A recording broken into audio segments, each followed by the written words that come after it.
Wonderful. Also, son, you are destined to sire a precautionary addition to the Goetia family, so you are now engaged. Congratulations. Isn't she charming?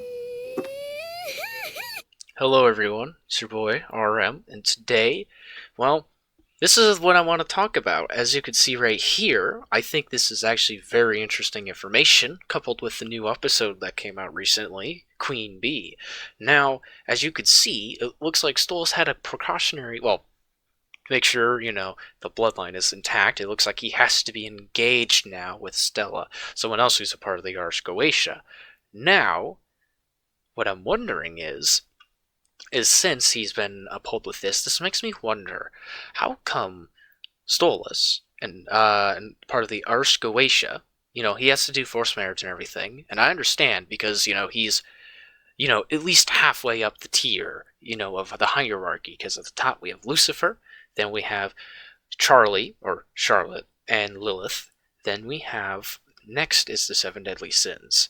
And then we have the Ars Goetia, before dropping down to overlords, if I'm correct, then, sinners and demons, and then imps, and then the lowest of the low is hellhounds. So seeing how the Ars Goetia are the fourth most powerful faction, they have to do all this, how come this tier above them, the Seven Deadly Sins, do not have to follow this pattern? Now, this is a question I have. Granted, I think I have a solution, a theory for that, perhaps. So, I theorize that going off of everything we have so far is that, well, I think that Hell is kind of run right now, and it's kind of like a company, but it's like a really bad shit shows going on. Like, the higher-ups are just doing whatever they want, and they're basically, since they're getting a majority of the profits anyway, they are basically being like, yeah, let's do what we want. And we can see this with, Asmodeus and Season 1, Episode 7, the season finale, where he basically just runs his own club. He makes money off of it, sure, but he looks like he's there for a fun time. Like, he literally has fun. It looks like singing and dancing, and he gets to spend time with Fizzarali. And someone who we definitely know has affection for. And then we see the next episode afterwards, of episode 8, Queen Bee, we see Beelzebub basically do a party. And it looks like it's not the first time she's ever thrown a party, not the second, third, probably hundreds of parties she's thrown, it seems like, because she's like, oh, I would usually get drugs from, Valgo or whatever, just like, I'm gonna get the hard drugs like ketamine, and we're gonna get in the K-hole. It's like, no. Well, yeah, you see that happening, and it's like, okay, yeah, okay, very interesting. Granted, we haven't really seen the other Deadly Sins. So this is future Ramble Master here, editor here. So basically, one thing I want to add to is from the Hazbin Hotel pilot episode, which I understand might not be canon when the new stuff comes out, but there's two things that can easily be taken out of this, as we probably can see from the trailers and stuff like that. Basically, right now, Charlie is dating Vaggie, and that's a staple, right? And so she's dating a sinner, and she doesn't get any flack for that. First thing I'm going to bring up. And then the second thing of all, too, is she spends an awful lot of time focusing on building the Happy Hotel, rather than it seems like she has any duties, compared to Stolas, where he does have fun, but we do see him do a lot more work. Now, I do understand that some of this evidence might be kind of, you're pulling it from another show, and we don't have as much information from it compared to Helluva Boss, but I thought this would be a very interesting tidbit. So, alright guys, thank you, and continue watching the episode. Stay awesome. Which would be very interesting to see how they react, how they respond, how they, do, because maybe some of them are more, interested. Like, I'm assuming Greed would be the only one who's interested in making profits, really, out of all of them, because I feel like the other ones might just do what might be fun. But if I am correct, if the other sins are most likely going to follow this pattern of they usually do what they enjoy, rather than focusing on functioning, making Hell a more functional society, then I'm wondering if they basically push all of their duties onto the Ars Goetia.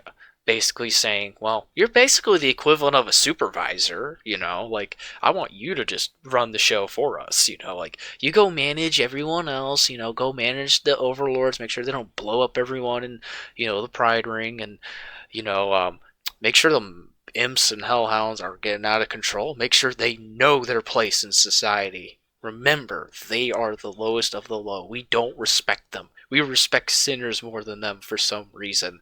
So, we we absolutely must remind them. And we see this multiple times throughout the series, where even goes as far as we see on the heart, the season 1, episode 5, the Harvest Moon Festival, where we see Stolas basically call Blitz little itty bitty imp, and we see him basically have to go there, the Wrath Ring, just, to do a whole little, smoke and mirrors a bit, to kind of initiate the harvest season and stuff like that. It's like, well, very interesting. It's kind of like, it's almost like, the higher-ups are kind of, sending their minions, which is the Ars Goetia, to do their job for them, which I find very interesting. And it seems like there's a lot stricter rules for the Ars Goetia than the 7 Deadly Sins, because Beelzebub can marry a Hellhound. They are the lowest of the low. And she's not penalized for it, as we've seen, because it looks like she's completely open up to it. I could be wrong, but it seems like she doesn't care. I don't think she would care at all. It's to the point where she'll just talk about herself, and then, Vortex will kind of help swing her back into things. Like, she was literally talking about a shirtless Satan. That's one point. But, besides that, Granted, Osmodius does Viscerali, but he's kind of more private about it, and I think at some point he might actually get doxxed for it, if we've seen in some of the teasers, and, I think it's like schematics or whatever it's called, but still, it seems like there's no arranged marriage for them. It's not like they're, forcibly, pushed to be, married with someone. Seeing all of this culminate, it makes me wonder, why? And I'm thinking it's because it's just basically like a shit show, like I said before. A company that's making a lot of money, but at the end of the day, the higher-ups only care if they make money. They don't care about the person below them. We're talking like, maybe like Disney and its Prime or whatever. Basically, the higher-ups, all they care, they want profits. How can we make profits? Meanwhile, the lowest of the low will barely give them enough to survive, basically. And then, management or supervisors, whatever the Ars Goetia are in this point, basically just say, hey, we pay you more than them, flex your superiority over them, and make sure they don't get out of line. It seems like, just make us money, print us money. And that's what I think this is how Hell is run. Granted, we don't know the most about it, and we might get more answers. And, we'll definitely get more answers once we visit more rings. But it seems like right now, it's basically just a glorified company. But in this case, it is an entire place, which is Hell, and all 7 rings working together. Now, I find this information very interesting, and I could be wrong, but I like to think, looking at the episodes at least, there's some form of this, and I feel like it's a possibility. I don't think this is a completely solid theory, but I think it has some weight to it, at least as a regard of saying, hey, this is very interesting seeing the double standards, but why are these double standards existing, I think is what my question is, and I think that's what the answer is because, well, they want to have fun, so we'll send someone else to do it. And of course, at the end of the day, who wouldn't want to have fun by themselves? Who would just want to not work and just have fun, do what they like, and and then occasionally just do, and then occasionally you just have to be like, okay, fine, do the paperwork for like 2 hours a week, and then go back to partying and snorting, fentanyl and methamphetamines up your nose for fun. But it's like, of course, why wouldn't you? But that's kind of all I got for you guys today. So if you liked the video, make sure to like. If, here in Reoccurring, thank you for your support, everyone. And you know what? If you're new, subscribe. I love to see you guys around, and comment down below. I like to talk with you people. You guys are great. And as always, guys, stay awesome.